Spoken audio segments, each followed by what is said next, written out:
Good morning. It is a beautiful morning this morning. I'm currently on my way to Rallye Salamandre, where Scott and I are servicing for his dad, Al, in the Subaru Impreza. Okay, so Salamandre 2026. Unfortunately, this year I'm not competing, although I am here. My dad's competing with my brother navigating, so I get to service. We've spent a good amount of time prepping his car, the Subaru. They're just in signing on, collecting the road book. It's the first event that they've done out in Belgium, so this is a bit of a baptism of fire. My brother's only ever navigated on one rally before this, so there's lots to go through. So I get the job of sitting in the back of the recce car and just sort of help them get through the recce. Obviously this isn't my forte. Normally Andy or Bill are here to take on that, but as it's my dad and my brother's first event, I'm gonna do my best at helping them get through.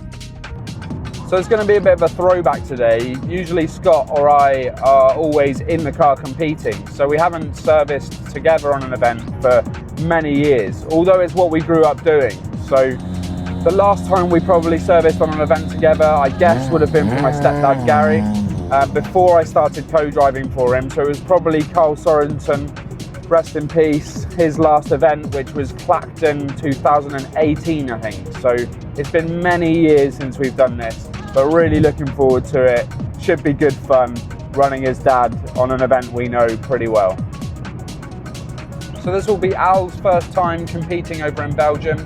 He's got his other son, Adam, sitting in with him in the co-driver's seat, and he's really looking forward to getting stuck in after visiting and coming to watch Scott compete over here many times over the last few years.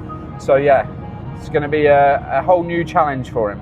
Al's done some big events in the past. He's did the RAC many moons ago in a little 205, but other than that, mainly UK single venue events, so quite a big step up to be competing over here in Belgium. See how he gets on.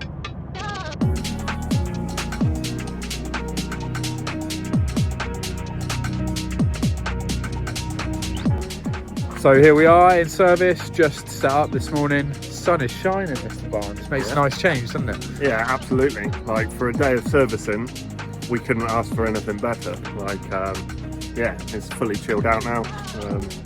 The guys are in Parc Fermé, about to start the rally.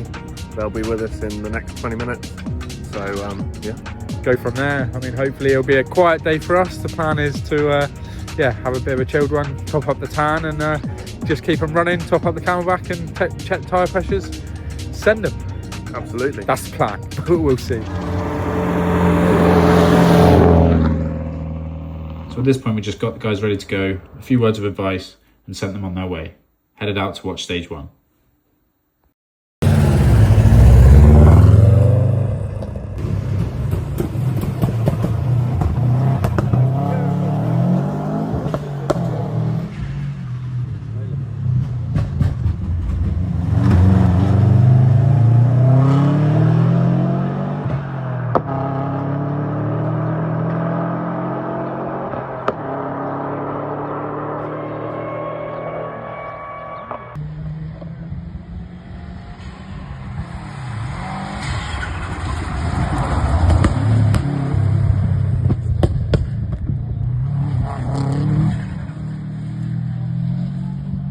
So this is where the day took a turn. It's been a little while now, and I've been sitting on this footage wondering what to do with it. Sadly, halfway through stage one, the Subaru started overheating and then misfiring. After stage one, we got a phone call from my brother. They'd come out of stage one with the car overheating, steam coming from underneath the bonnet. So they quite rightly pulled over to try and assess the damages. We were literally 30 seconds away from them when they called. We pulled up and tried to assess the damages with them. Just looking at the temp gauge, that was against the stop, fully tapped out on red hot, so definitely something going wrong. You could see where it had been pushing water out of the overflow. We were just right next to the service area, so we drove the car back into service so that we could get a better look around the car.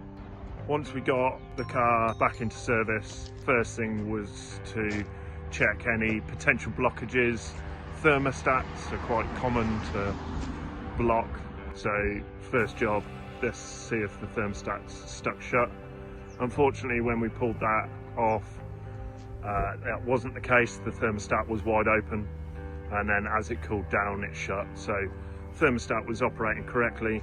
When we pulled the thermostat, it was noticed that there was probably only about a mug of water left in the car, so not really ideal.